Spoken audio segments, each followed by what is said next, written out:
Hi everybody, I hope you're all doing well. I'm doing a session for a client, so I'm going to be sharing psychic wisdom and healing. If any of you are interested in exploring a session with me, you can do so by visiting my website at abbeynormalswisdomquest.com. I'm also offering reduced cost sessions for those who join Patreon. There's different tiers to explore there, so check it out at patreon.com/abbeynormalswisdomquest. All right. So this is a follow-up session. Thank you so much for another opportunity to connect with you, and thank you for sharing with us all here on YouTube. Okay, I'm going to put a link in the description if you guys are interested in checking out the previous session. I'm going to read your goals now and get started. Okay, so you say, "Hi Abby, I really appreciated the last psychic healing reading. It made me laugh, look at myself again, and have another much-needed cry. Deep healing, peaceful, tranquil, and calm. I'm at a huge turning shift in my life where I'm moving from Alaska and shifting to the lower 48. My 11-year-old and I are holding hands on the hunt for our lifelong farm and garden space. I hope for running streams and large trees to play in. My daughter wants room for ducks and chickens. This move into our rental house will allow us to get in a car and find the land that's calling us home. Big step for us. Look ahead, please, and light the way. On a side note, I'm debating about letting my professional licenses to lapse. While we recover, what is my higher self's recommendation? Thank you, Abby. Healing, light, and love to all the soul family and collective. May our hearts sing in joy, and we follow the rainbow of life." All right. This is a really big event here. Big move. And your heart is longing for a very specific location. And it's a playful space where you and your daughter can have memories and have fun and experience nature together. In addition, asking about professional licenses.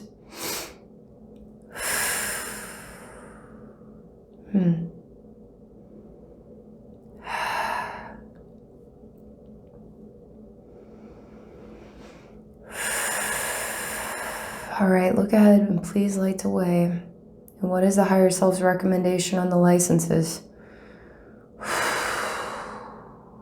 You know, when I was reading your goals, I felt that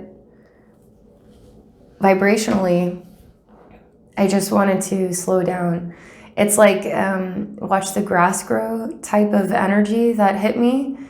And just reading your goals gave me the ability to shift into a different time frame, different time, experience of time, relationship with time.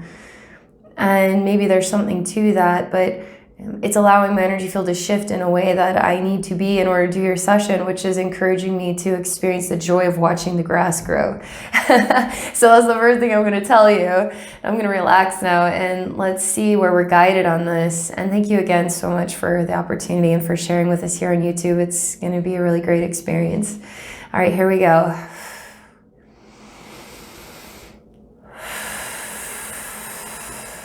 Based on everything you've shared, how do your guides, higher self, what is the wisdom, what is the healing, what is the recommendation for you and your daughter and the next steps?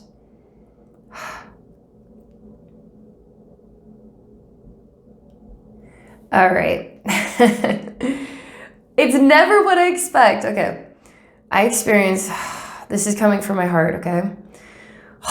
A massive oak tree. And the oak tree is kind of like an extension, like an arm that's coming out of my heart. It's huge. It's like the size of a state in and of itself. And because the trunk is just so enormous, I can't figure out where it begins or where it ends. But I can experience this massive oak tree is growing through me. It's growing through my heart and out, and it's like an arm extending, okay? Then I can hear you guys ever notice like the sound of creaking trees, the wind like creaking the trees? The sound is like this, a creaking massive oak, okay? And I'm on the inside of it, and I see it is sort of a path in and of itself, and it's also like a tunnel.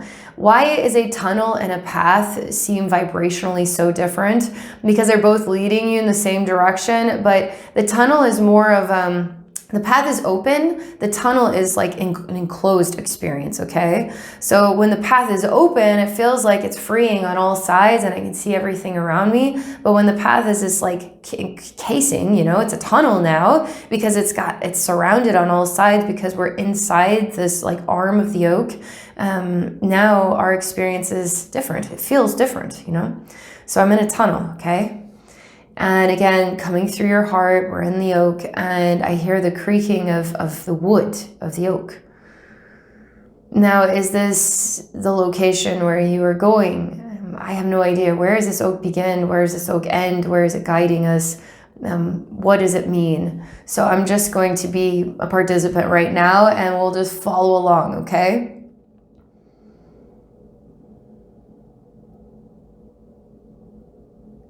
Okay, a lot more to tell you. This makes me kind of nervous. Because this oak, while it represents something extraordinary and special about nature, right? And it's coming from your heart, it's moving through your heart, it's growing an extension from you. There's a lot of specialness to that. Something uncomfortable as well, okay? Okay. Man, how do I want to go about talking about this? It's kind of like an anxiety, and what are anxieties? They could be like a buildup of many extremities of emotions that are just like intertwining into a rope, you know, of feelings. And so right now I'm just breathing and I'm sort of the projected mind outside the oak, and I'm kind of looking around and it's a fog. I'm in a fog.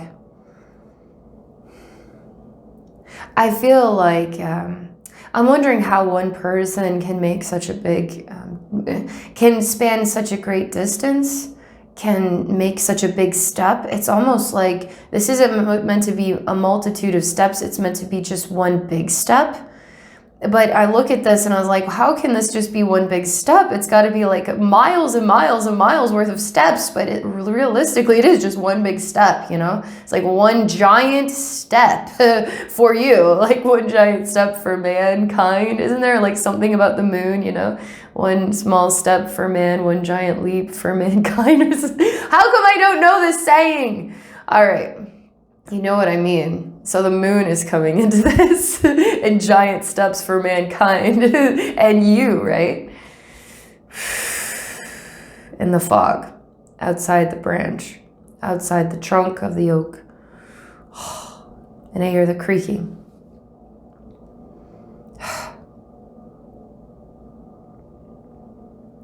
Are you enough? Do you have enough? Are you prepared? Do you know what you're doing? Is this the right step? What in the world am I doing? That's kind of this flavor of the anxiety. It's just, how do you energetically prepare your whole being for such a massive shift of location? Because you're going to go through a major, it's not just a practical move, you know, it's actually a total change in who you are. And it's going to be a metamorphosis that's almost like an overnight thing. And so there is a major preparation that has to take place on the inside. Interestingly enough, this is like as a whole, as a collective, anybody who's moving, you may find that either you can move quickly or you can move very, very slowly. And no matter how fast you want to get there, you're going through a major metamorphosis. It's almost like your body knows the future. Your body knows what's calling in the distance, calling it forward, and your conscious mind is, I think I want to move here. But there's this major other thing going on. Like, you know that you're transitioning. You could even know you're transitioning before you consciously know. And you've consciously figured it out. But you're going through this major transformation on the inside, this major metamorphosis, preparing you for the change, okay? So everything is actually happening for you. So when you finally go, you're ready, okay? You're ready more than you can imagine. You're ready beneath the surface of your conscious mind and understanding of things. You're totally ready. But still, there's this weird kind of anxiety, fog vibration. uncertainty feeling. Am I big and bold enough for this? Can I do this? That's just part of the friction, or it's part of the movement between the membrane of one location into another and the change of everything for you, okay? And your daughter, everything. And it's almost like you're trying to be the guide also for her. You're helping her through her metamorphosis as you're going through a metamorphosis, and helping you both get there safely and securely. So there's a big, massive preparation taking place, okay? So then that's kind of part of this breath, okay? And it's kind of a foggy, and it's kind of got the feeling of anxiety and uncertainty, but it's natural. It's like legitimately natural, okay? It's a big change. I mean, it's a big change. Like it's pretty natural to feel this way. Okay, so they want me to help transmute that. And I feel it really big and boldly in my heart, like there's still something holding me in this Alaska, okay? So there's still something holding you there, okay? And you don't want to turn your back on it, and you know that you aren't, but there's a part of your very fabric of your soul that still holds you there, like the roots of the tree hold it to the ground. And you're gonna have to rip those roots out in order to get yourself to this new area. And it's not going to be a rip, okay? It's not going to be too much. Like imagine trying to pull a tree straight out of the ground. It's like kind of that's a big effort. That's why we have axes. We cut things down and then haul them away, right? But to pull it out with all the roots, are you freaking nuts? That's like a huge effort, right? And why would we do that, you know? And it feels like we would have to pull you out of the ground, all your roots, and pull you out, okay? That's kind of, that vibe is still like holding you there, and that maybe where this anxiety fog is coming from. And it's not like you're in a fog, but there's that energy lingering, and we're going to transmute it so it feels like really fresh and clean for you to make this move, okay? Like it feels like I'm ready now. The oven timer has gone off. The cake is baked. I can take it out and now put the icing on the cake and enjoy it, right? So we're getting you that vibe, okay?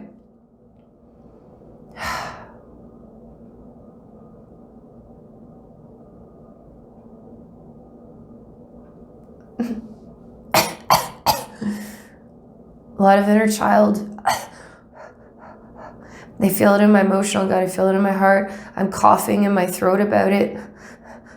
It's, again, a panic, anxiety. Please. It's like, no. I don't want to leave her. I don't want to.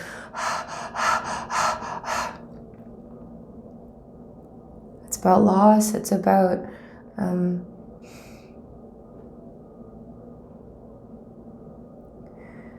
okay, this is pretty tragic. And I know some of your background story here is a severe car accident. And you've lost your husband, you've lost your daughter. This is a big event. And so that I still feel some of the trauma there in your heart.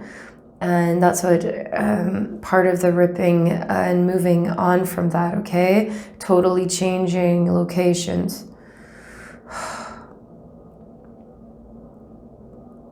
Because I keep seeing a little girl's hand, and I see it in several different tragedies, okay? I see a major earthquake that just basically desecrates a town, actually.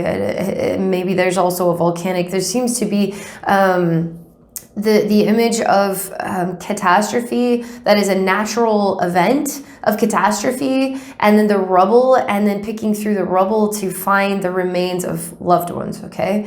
And so I see collapsed, a majorly collapsed building, and I see a little hand, and you can't ever pull that body out. You can't ever, that hand will never move again. That hand is lifeless. It's over, okay? And that's, you still live in a place of shock, okay? Another one they want me to emphasize is about a plane. And it's almost like an impossible event. And I see a plane that crashes. And again, you're kind of coming out of your mind is disoriented majorly, and you're holding a hand that is not moving, okay? That's what I see in this scene too. And nothing you do is going to change that. That's the harsh words, right? What I'm doing is helping this part of you. It's okay. It's okay that there's nothing you can do to change that. It's okay that there's nothing you can do to change that.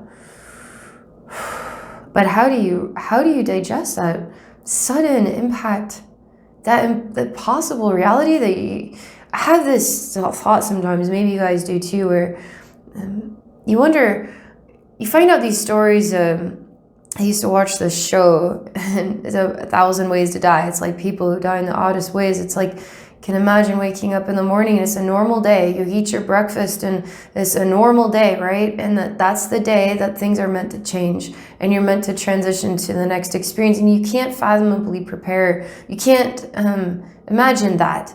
You can't believe that is how your day is going to go. And you might not be the one that's moving on. You might be the one watching someone you love moving on. And it's just how do you digest that in your head? How do you fathomably do it, you know? And so it's like parts of your soul, it like splintered into the unfathomable, and you still kind of stuck in the holding of the hand that doesn't move, okay? This is kind of it's hard for me to talk about it because this is a sensitive thing for this part of you. Sensitive for me because I can feel it.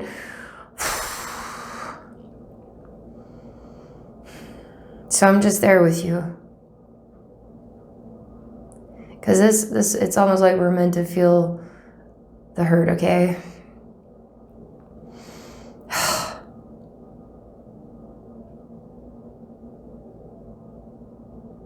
Okay. The next thing is, I see that this is about your daughter, okay? Specifically about your daughter. And your husband's more like the eyes in the sky watching, supporting the guidance of the path, okay? And we're going to sit in what we had dreamed for this little girl and what her place in the world was going to be and the impact that her beautiful voice and her spirit was going to make in other people's lives. And the gift that she was going to be for everybody, for our world, right? And it makes no sense because it's like the colors are still there. We still see the possibilities for her. But why was those colors just for you, you know, and those close family, right? Just a few people that she was impacting in this life. Why couldn't it have been for a bigger world? Why for such a small number of people? Because she was so precious. Because she should have been able to access more, like impact more people's lives, because her spirit's just so impactful. Like she could bless the whole world, you know, she could bless the whole world. So it feels like a devastating loss, just even talking about that, a loss to the world and your world, right, with her, but even bigger than that. And now I see her brought back to life, and she's pushing rocks away from that had fallen on top of her as we're looking at her hand in this fallen building, okay? And she's actually moving rocks, and she's coming out like risen from the dead, like Jesus rises, you know, there's a kind of an energy like this about it, because she's moving to rocks, and she's rising, and she's reminding us that life, like we resurrect, that we don't just die, we resurrect, and we go into a place of light. And she's moving to rocks out of her way. And you say, I didn't want this for you. I didn't want this for you.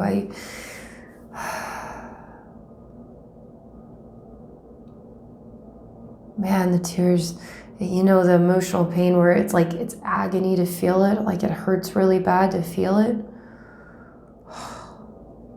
It's almost like it's almost like it cuts you with a knife to cry. I can feel that in my emotional gut.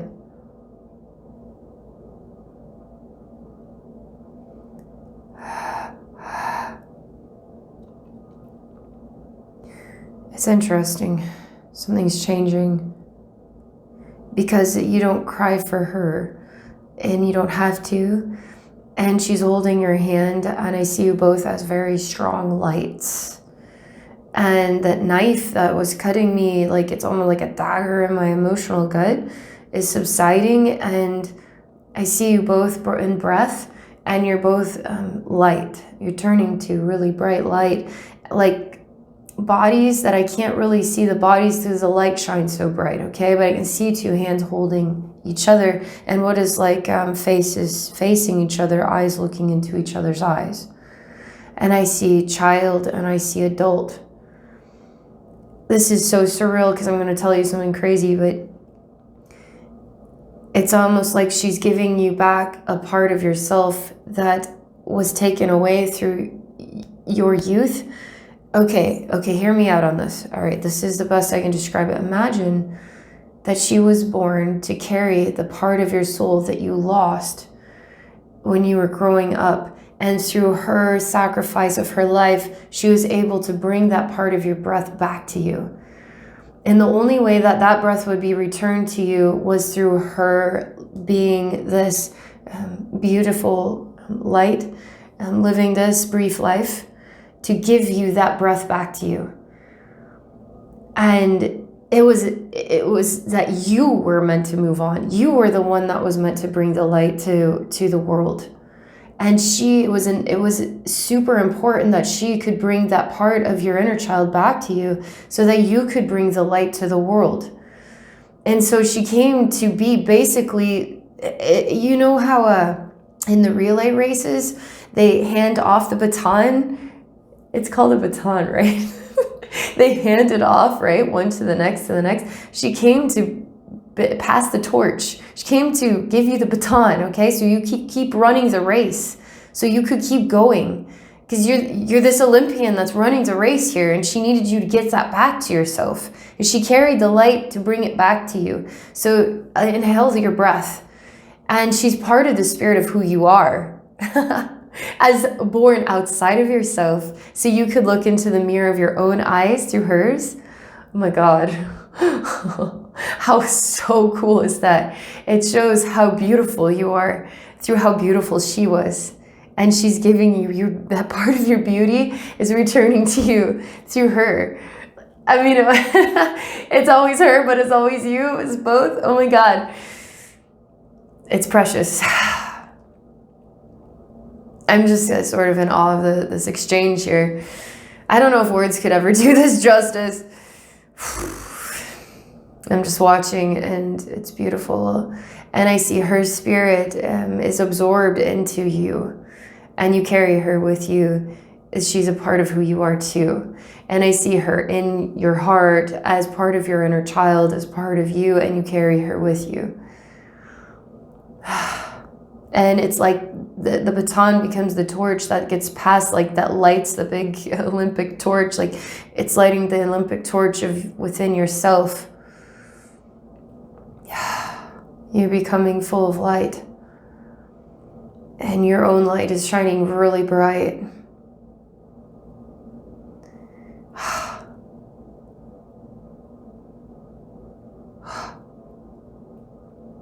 And I'm starting to see the disappearing of all this rubble, the natural catastrophe.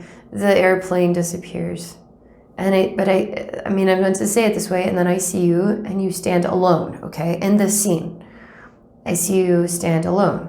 That doesn't mean it feels lonely or lacking, but I'm supposed to say it this way. And now I see you, and you stand alone. I'm gonna watch you. Because I see the fog is starting to kind of become a little bit more present. And the fog contains what is like an acid rain, okay? So it's a bit, it's kind of a painful water. It's not clean and clear. It's got a bit of a bite to it. And it feels like the lonely road, and it feels like the roads through Purgatory.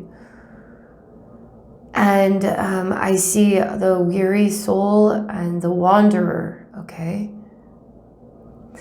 And the wanderer who has no way, has the wanderer lost his way?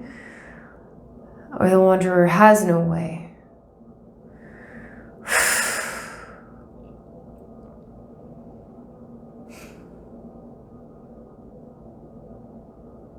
And this is important.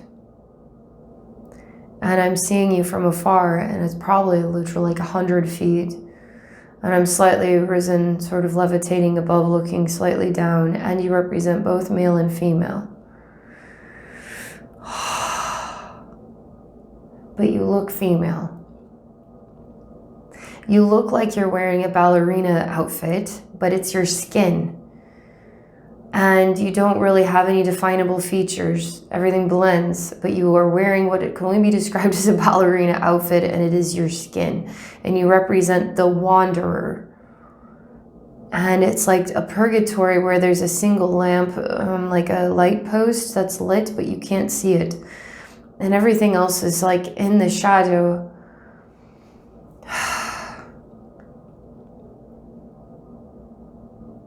I ask you why you linger. I say it like this. Wanderer, why do you linger?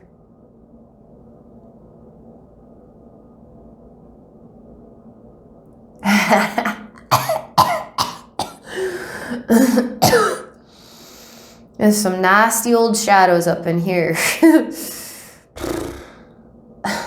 In the heart, in the throat, in the mind, in the crown chakra. And they're really not nice. They're like a band of misfits, and they represent teenagers who've gone like wild, and they're kind of the anarchist, and they've got black lipstick and black hair and leather, and it's got like an 80s vampire vibe, some kind, punk rock vampire from the 80s or something. And there's this band of misfits, and they represent shadows, and they're lingering around you. And they're drinking whiskey straight from the bottle, and they're smashing glass around. And they don't care, and they're flicking us off. You know, they're saying cuss words and stuff because they're really bad. But you're not afraid of them. And what's beautiful about you is you see through their facade, because they're not bad at all. They're not bad, they're sad. And that's why you stay still, because you aren't moving. And you are showing them you are not running away from them. You are also not walking towards them. And they're the ones that followed their own energies towards you for a reason. They found their way towards you for a reason. Because it's not you that are threatened by them. It is them that are longing to heal. They're longing for someone like you to help them. That they have to overcome their own ego and their own, what the design is that they stepped into, and the fabric of what they decided makes them strong. And you are patient. And you tell me that these are the ones that are, they are strong. Because they want to represent something that is outside the box. They don't want to conform to what is appropriate in society. So they want to be themselves. And interestingly enough, as they want to be their own individual self, they blend with a collective that wants to be their own individual self, and they all look the same. So are they really speaking their own unique language, or are they still in a group, safety in numbers? But yet they're trying, and this is the closest they can get to that concept. But they still are choosing to step out and represent something that is, you will see it, you will think about it, you will remember it, you will call it a disgrace or whatever. You want to help them. find a comfort in themselves to not be angry anymore. And when they have no reason to be angry, they become incredible angels for the whole planet.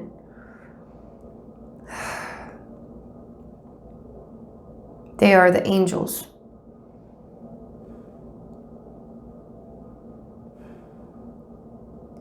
And so you put yourself out there as bait to try to catch these angels. And therefore you must be the wanderer. But you aren't wandering at all. You know exactly what you're doing. And you must traverse these realms in order to bait them to you. So let's watch.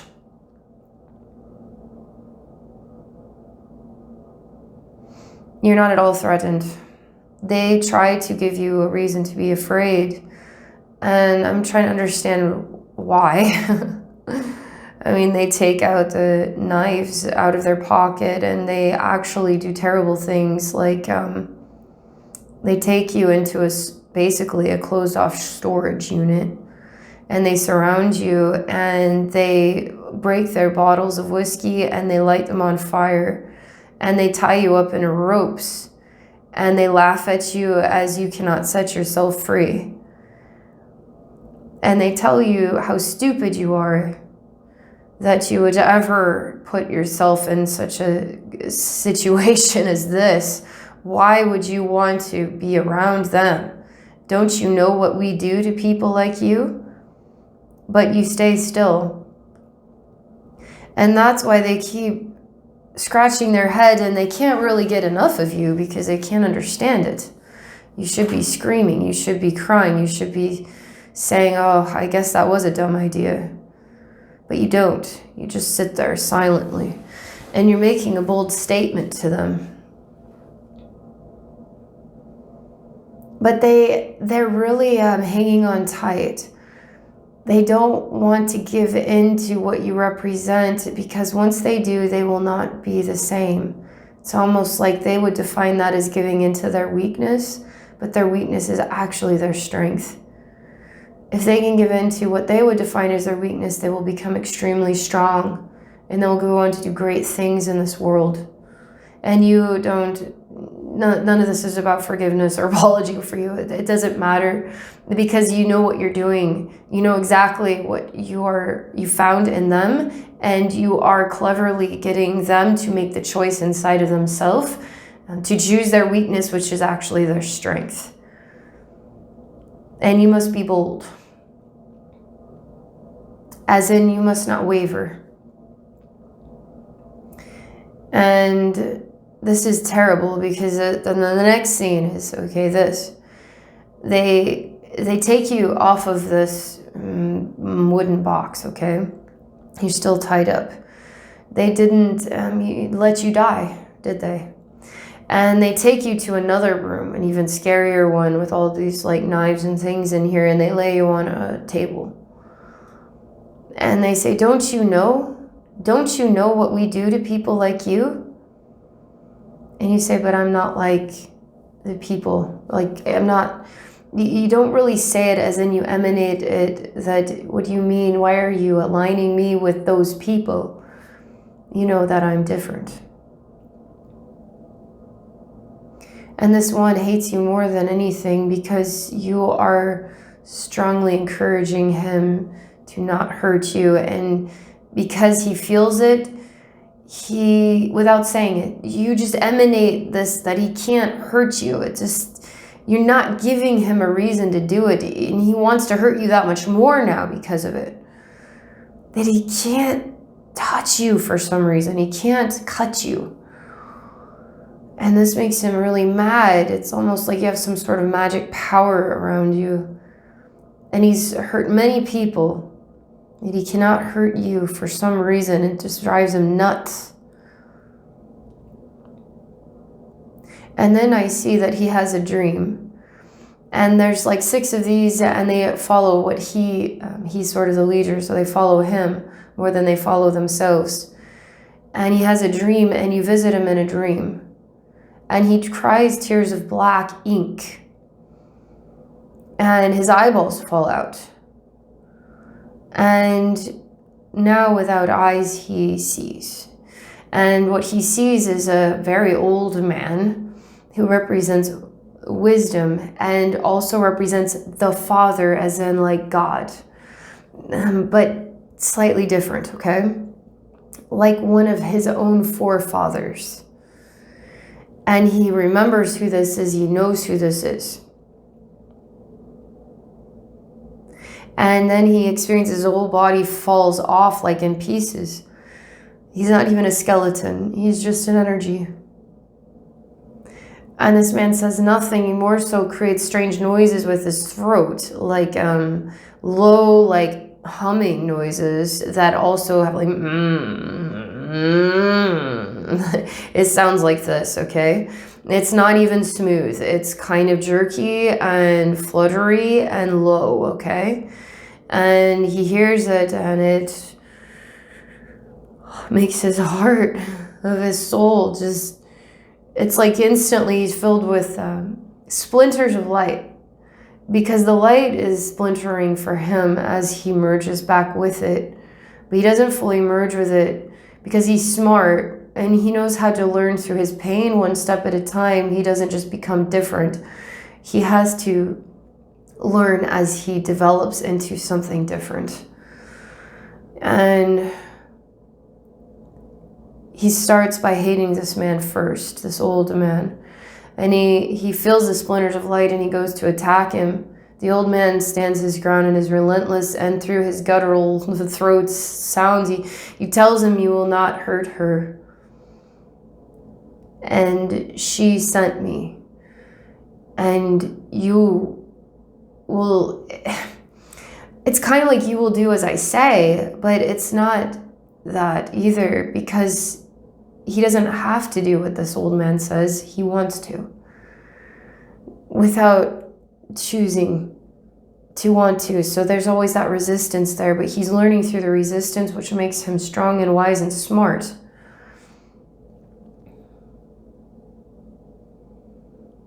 He wakes up. He looks at himself in the mirror for a really long time. And he gets really angry, like he seems to have a psychic ability, because he's talking to the air about, "What is it you want me to do? What do you want me to do?" And they say, "Let her go." He says, "If I let her go, everybody will think I am weak." And the female voice says, "You are not weak." And he says, "What makes me weak? What makes me strong? If I bend, if I relax, I am not strong, I am weak." She says, "You will understand when you let her go." He pounds his fist on a table, and the table shakes and rattles because there's a mirror on it and there's drawers. He does it again, and he does it again. And he says, "Fine." And he literally pushes this. It's like this dresser is maybe a foot away from the wall for some reason. He pushes it against the wall, and I hear it, and it again bangs and rattles around. And he lives in a pretty sparse room. There's not much here. Not really even a blanket on the bed. And it seems to be a very barren and even maybe full of bugs type of place. Like cockroaches and things, not much food to be eaten. And he stops and he notices that I'm here. I'm like somebody speaking in the background, talking about what I see. And it's so funny when that happened, and I see myself like I'm telling the story, and then the people in the story start to notice me, and I see myself as this like anchor man or something. And he goes to me immediately and looks at me, and I say yes.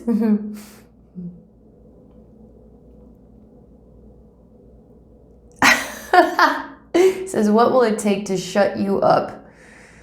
And I say, "What will it take?" What will it take? He says that when you live in a harsh world, when you are told you are beneath other people and you live beneath other people, when it is cold and emotionally, even it seems like he lives in a cold place, you become like that. You grow and develop and behave like the environment that you were born into.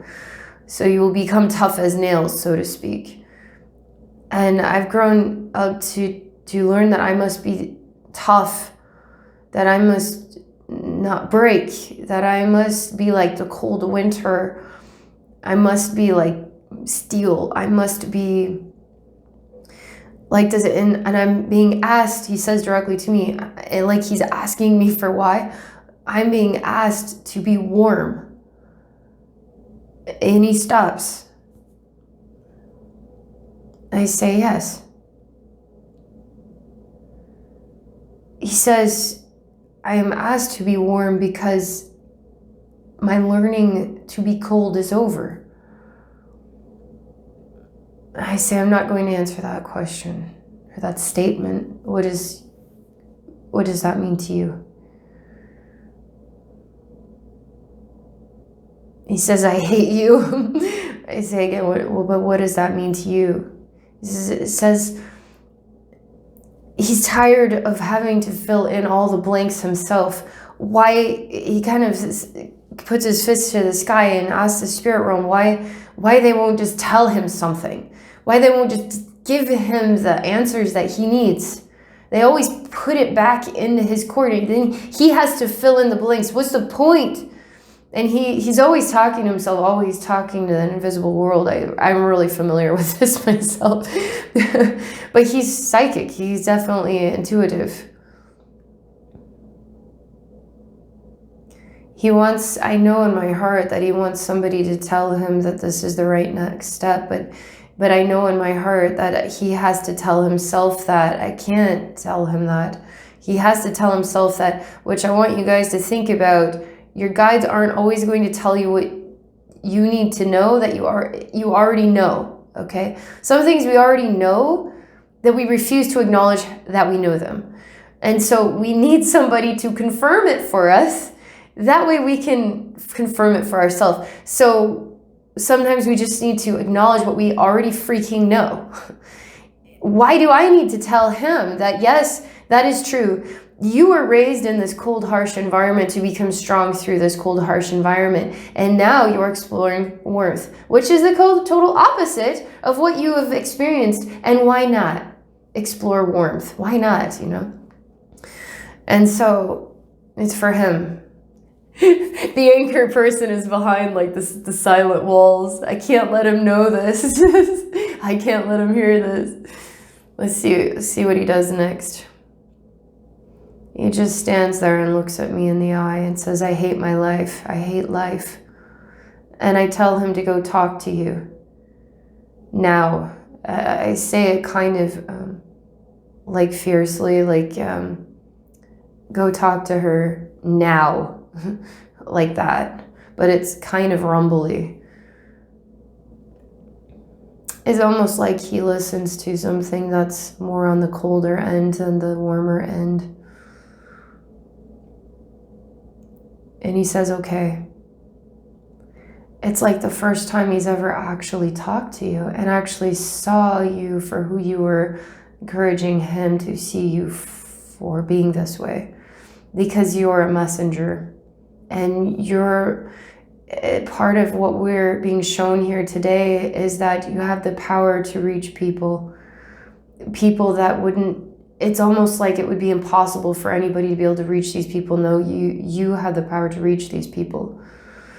And that power is why your daughter came here.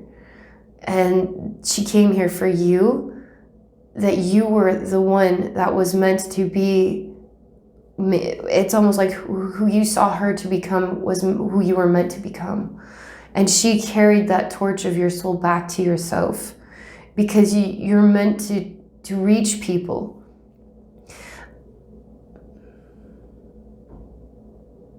As a side note, I'm trying to tell you, which they kind of, I mean, you think for yourself here on this. There's a reason the story looks the way it does. There's a reason why it's presented this way. Does it mean that you are meant to reach people exactly like this? Or kind of like this? Or exactly like this? Or something like this?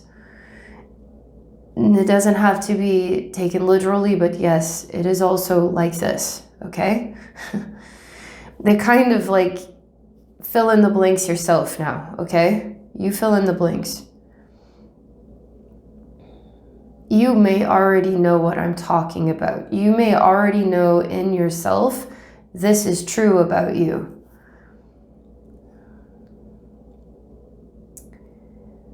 He actually goes to you, he sends all the others out, and it's just you and him. And he breathes and he paces the room for a bit.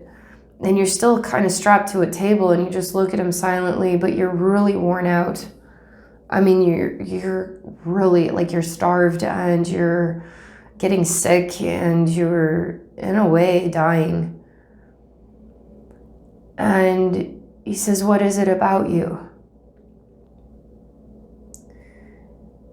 And I ask him, because he seems to listen to the spirit realm more than to humans, and I say, tell her that it's okay for her to speak now.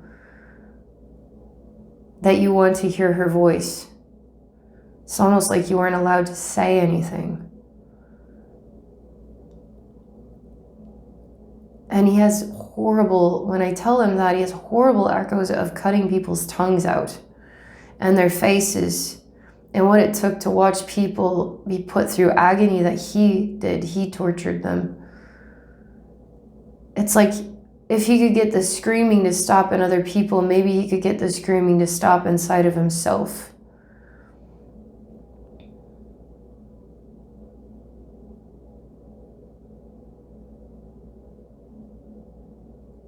And I say, talk to her. He's terrified to ask you to speak, because if you were to speak, he will lose his mind over these echoing images of cutting people's tongues out. And I say, then you are weak to him. If you are strong, you will let her speak. Suddenly, he understands the difference between strength and weakness, and that he's been being weak and not strong. And he says, I would like to hear your voice speak to me. And you smile, and your eyes are super beautiful and gentle and generous and kind, like Mother Mary's eyes. And you don't say anything, you just smile, and you say, let me be free, that I may hug you, that I may hold you. And he feels his cuts in his heart and his emotions.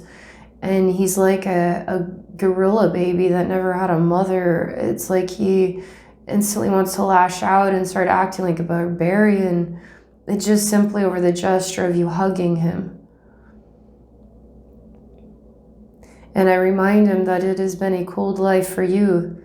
This is how you learn about warmth. And he slaps me in the face for saying that. And then he says, but you're right. I will try.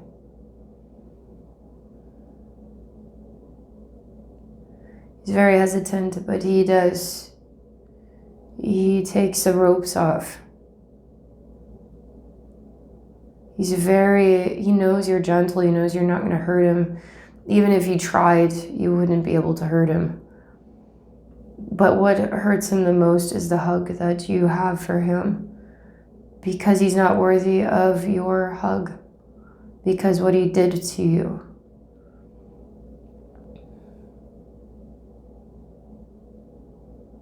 And you say you did nothing.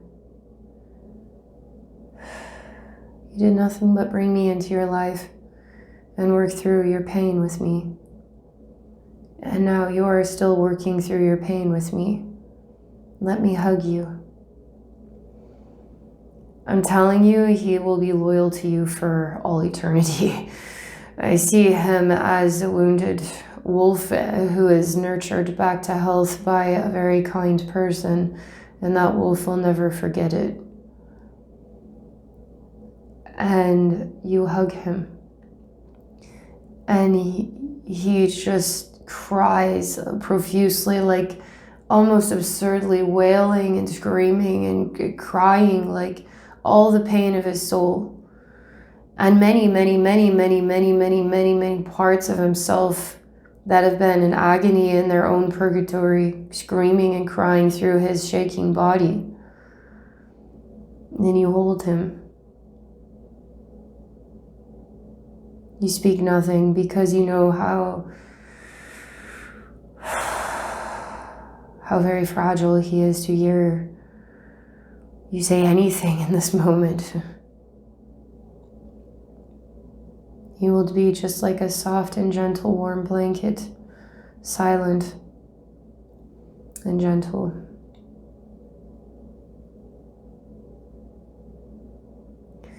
I see a very terrible demonic being is pushed out from the entire core of him, top to bottom. It's like, and it's black and white, and it crackles like a TV station that's not coming in, and it's a very loud, crackly, gross thing. And I see it is also quite wise. It represents death, represents many deaths. It's basically the embodiment of all cruel deaths and brought into one form, and he kind of is like a skeleton-looking thing. And he's both black and white, and he crackles like, and he moves. There's like a TV station that you can't get in. And then he separates into infinite numbers of pieces, and they're all parts of souls that are being returned. And it's interesting as this man was the keeper of that being, which was the keeper of unfathomable numbers of souls over generations of time, returned to their souls, returned parts.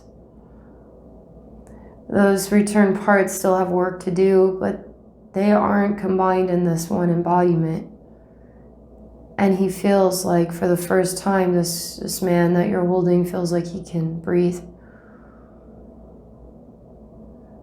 He can breathe in a new way.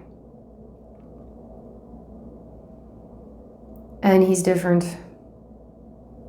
He has a massive headache, and I see time pass, and he has a massive headache for like 2 straight weeks. And he is closed behind, the doors are closed, and he's in his room. And he is just struggling with a massive headache. You are put into a warmer room.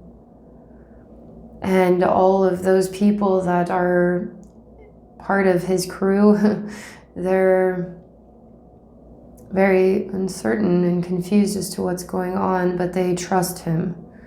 It's almost like he found these others in the same predicament as himself, and they're part of a soul family, a tribe of souls, and he was to lead them in this life.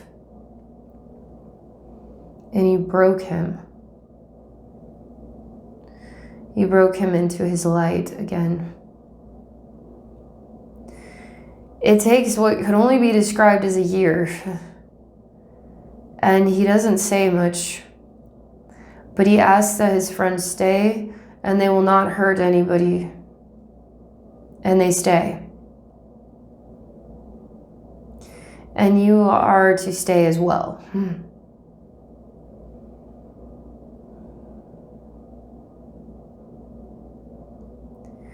And this year is entirely a major purge. It's a major transformation. It's a metamorphosis. And they show me that he too will move. He too will go in a different direction.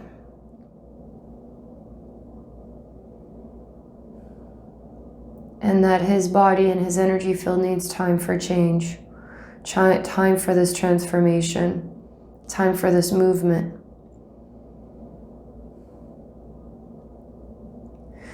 It's odd, I see you sleeping, almost sleeping and journeying through the astral, and you don't worry about time. And that feeling like watching the grass grow peacefully is what it's like to me. My only responsibility is to rest. It's odd. And it's nice.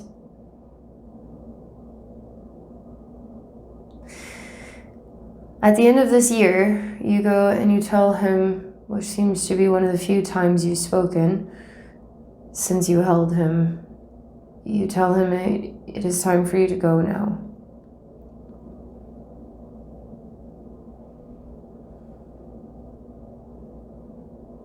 He says he knows. And he gives you a major gift. It's almost like his whole life savings and everything that he ever had. He puts it into a little, kind of like a briefcase. And there's money, there's some of his like family heirlooms are very basic little items, but he gives you everything. He gives you his life, he says. And he wants you to have his life. He just owes it to you. He says that he's not going to take no for an answer. He needs you to have his life. He owes it to you. And you cry and you hug him and you say you will always be there for him whenever he needs help. And he says that he knows that about you. He says you're the first person that ever showed him love, what love really is, and you didn't waver.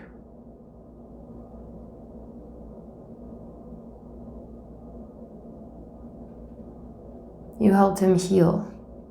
You helped him find himself again, but it's more like you helped me find my soul. You helped me find my soul.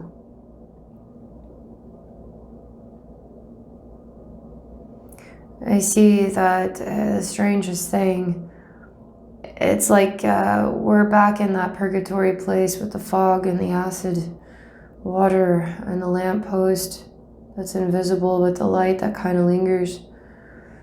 And it's like everything is turned to like a smashed black. It's thick, it's dense, but it's also liquidy. It's just a hodgepodge, and it becomes the ground we stand on. And I see many eggs hatched, and it's odd, they look like Easter eggs, and they're all hatched, and there's souls that are coming out of them. And they look like smoky kind of wisps. And you say that this is the only way I could put it in words, but it's kind of like this, that you are building an army of light bringers, of healers, you are birthing an army of souls, of helping hands. And when you traverse purgatory, you find them, you heal them, and they remember, and they become strong. It's like that act, though, the process, that's patience, the baiting and the patience, and you change them, you do. That change is not breakable. They can't break it. Nothing can break it once it happens. Nothing can break it. And now it becomes so strong. And it has light in its eyes again. And it has purpose and it has direction in love. And you are that influence. You are that influence. Do you see? This is what your daughter is wanting you to see about yourself. She wants you to know this.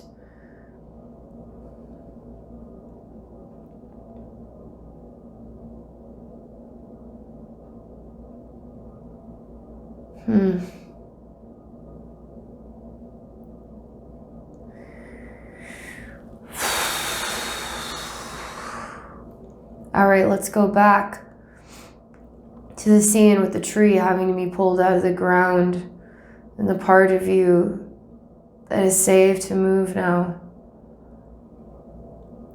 Is it safe for you to move now? I'm going to ask this you.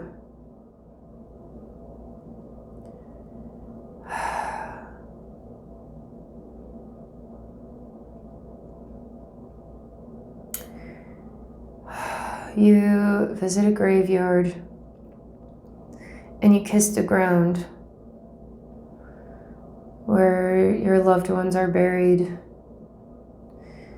And you shed a tear for each of them.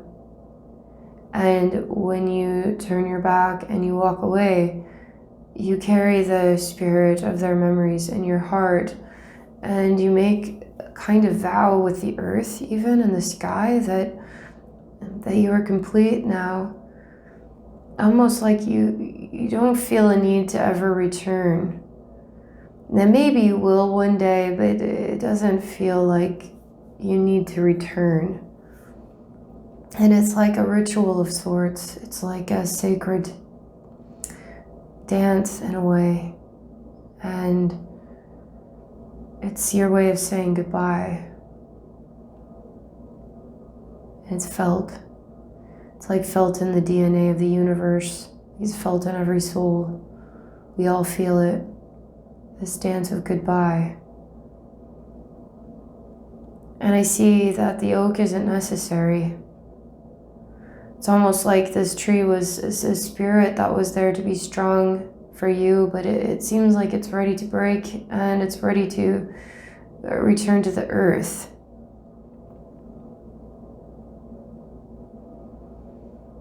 I mean, there's something symbolic here, like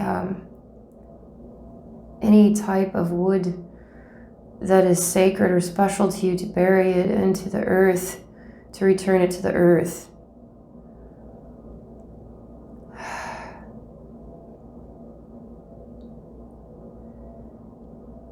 And now it feels like, it just feels like I feel calm. That anxiety and that fog, the tunnel versus the path, it's almost like we have sort of transcended only by moving forward, not by moving upward, but by moving forward. We've transcended everything that we've seen thus far. We've transcended it. And we are in a place what only could be described as white paper, where you could color any picture you want on it. It's like the blank canvas that you make it your own. And I see your other daughter here. Interesting. She's like a rock for you, like a strong grounding energy. And you're like a dancer in the stars, and you're perfect balance for each other. Everything is like by design. Everything is by design. There's no coincidence. Everything is by design. Everything is essentially perfect. everything, the reason whys, the stuff we don't understand, the frictions we create, why it's essentially perfect. Everything is like legit perfect. And that's why you can trust in your path always, and you can trust in your divine time, and you can trust in literally every second of your day. You literally can trust in your very breath. You can trust in you. You can trust in your daughter. You can trust in the events of the past. You can trust in the future you don't know. You can trust in literally everything. You can trust in every place, in every divine time. You can trust in you're always in the right place at the right time, no matter what that place looks like. You have purpose there. Okay? All right, that is what I meant to share. Mind-blowing, moving. Incredible. Embrace that gift that you are. The world needs you. We all need each other. It's amazing what precious people we all are. What precious souls we all are. And we all are guiding each other in a perfect way, you know? All right, thank you so much. Thank you everybody for watching. I wish you all a very beautiful rest of your day.